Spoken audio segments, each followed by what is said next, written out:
Internet पर औरत लिखिए, रेप की खबरें ऐसी खुलती जाएंगी जैसे वो इंसान न होकर क्राइम सीन हो गई। कुछ समय पहले अमेरिका की एक लैब में कोरोना वायरस का नया वेरिएंट तैयार हुआ। ऐसा कि 100 में से 80 मरीज दम तोड़ दें। अब वैज्ञानिक लैब पर भड़के हुए हैं, डर रहे हैं कि अगली महामारी से दुनिया तबाह न हो जाए। इधर जब हम चमगादड़ों से निकले वायरस में उलझे थे, तभी या उससे बहुत पहले एक वायरस बेआवाज फैल रहा था। खतरनाक इतना कि दुनिया की आधी आबादी खत्म हो जाए। वायरस का नाम है रेप। दुनिया की किसी लैब के पास इसका कोई तोड़ नहीं। छोटी बच्चियां जो चलती कम फुदकती ज़्यादा हैं, उनका रेप। बूढ़ी औरतें जो दूध भीगी रोटी के सिवाय कुछ खा नहीं सकती, उनसे रेप। जवान औरतें जिनकी आंखों में जीने का हौसला हो, उनके साथ गैंग रेप।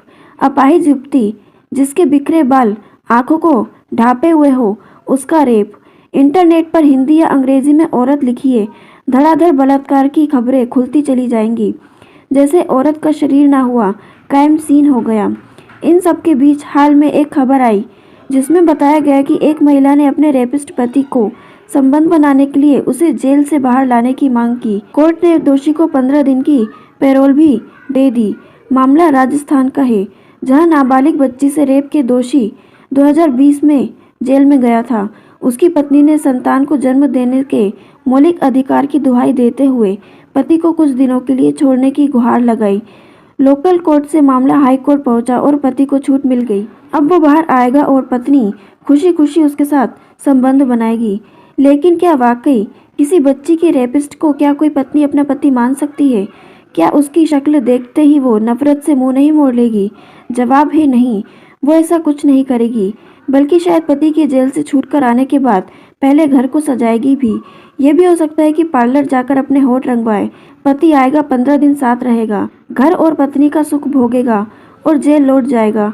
शर्म में डूबा हुआ नहीं, बल्कि इस गर्व के साथ कि शायद उसकी बीवी के गर्भ में उसकी संतान का बीज पड़ चुका हो। क्या रेपिस्ट शोहर को माफ़ कर पाना इतना आसान है? शायद नहीं। इस माफ़ी की जड़ में दिमाग की वो कंडीशनिंग काम करती है जो बताती है कि 10 साल के होते ही लड़की को घुटनों के नीचे फ्रॉक पहननी चाहिए, 15 की होते होते सीना पाँव सब ढके हों, वरना मुश्किल हो जाएगी।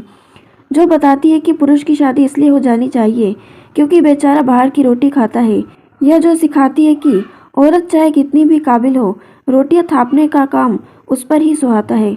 इलाहाबाद हाई कोर्ट ने बीते महीने भर में रेप के 3 दोषियों को जमानत दी, इस शर्त पर कि वो बाहर आते ही पीड़िता यानी रेप विक्टिम से शादी करेंगे। सबसे ताज़ा मामला इसी 10 अक्टूबर का है, जिसमें अपराधी जमानत पर छूट गया ताकि पीड़िता से ब्याह रचाकर घर बार वाला जिम्मेदार नागरिक बन सके। बता दें कि उसने 17 साल की बच्ची को अगवा करके उसका रेप किया था और बताने पर जान से मारने की धमकी भी दी थी। पीड़िता प्रेग्नेंट हुई, तब जाकर खलबली मची। अब रेपिस्ट बाहर आएगा और जमाई बनकर थाली भर भर कर सम्मान पाएगा। रेप झेलकर बच्चे को जन्म देने वाली लड़की अब उसकी ब्याता कहलाएगी और रेपिस्ट को शादी ब्याहों में जिम्मेदार गृहस्थ की तरह बुलवा भी जाएगा। रेप का उसका जुर्म यूं पुछ गया मानो उंगलियों से कच्चा रंग धुल गया। बड़े से बड़ा जुर्म माफ़ करना आसान है अगर अपराधी पुरुष हो और अपराध महिला के साथ हुआ हो। मजहबी किताबों में लगातार ये बताया गया कि पति की भटकन को माफ़ करके उसे सही राह पर लाना उसकी पत्नी का फ़र्ज है। धर्म कर्म के रपटीले रास्ते को छोड़कर थोड़ी कम खतरे वाली बात करें, यानी इंटरनेट पर जाएं, तो ऐसे आर्टिकल्स भरे पड़े हैं जो कहते हैं कि पति को माफ़ करके ही पत्नी उसका दिल जीत सकती है।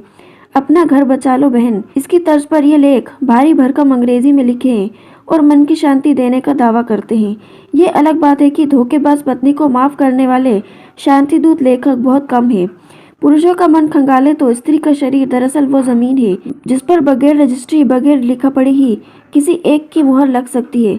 सारी फसाद इसी मुहरबंदी को लेकर है।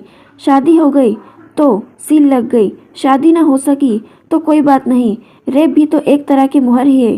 तो रेप होते रहे और होते ही रहेंगे जब तक कि स्त्री नाम की आबादी अवशेषी अंक की तरह गायब ना हो जाए।